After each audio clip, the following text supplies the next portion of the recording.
અમદાવાદમાં શિક્ષકોની ઘટ મુદ્દે ડીઈઓએ સ્પષ્ટતા કરી છે। ખાલી જગ્યાઓ પર જ્ઞાન સહાયક કેમ્પની વ્યવસ્થા કરવામાં આવી હોવાની વાત ડીઈઓએ કરી। પારદર્શી પદ્ધતિથી શાળાઓમાં જ્ઞાન સહાયકોની પસંદગી કરાઈ। જ્ઞાન સહાયકો પસંદગી પ્રમાણેની શાળામાં જોડાઈ શકે છે।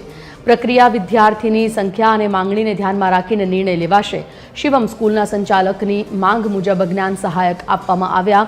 જ્યાં શિક્ષકો મળ્યા નથી ત્યાં હાજર થવામાં થોડો વિલંબ થયો। બીજા રાઉન્ડમાં વેઇટિંગ લિસ્ટથી જ્ઞાન સહાયક મળશે તેવી પણ સ્પષ્ટતા ડીઈઓએ કરી છે। હમણાં જે શાળાઓમાં શિક્ષકોની જગ્યાઓ ખાલી છે ત્યાં જ્ઞાન સહાયક માટે કેમ્પ કરી પારદર્શિતાની પદ્ધતિથી તમામ શાળાઓમાં જ્ઞાન સહાયકોને પસંદગીથી તેમને જે શાળા લેવાની હોય તે શાળા આપવામાં આવેલી છે।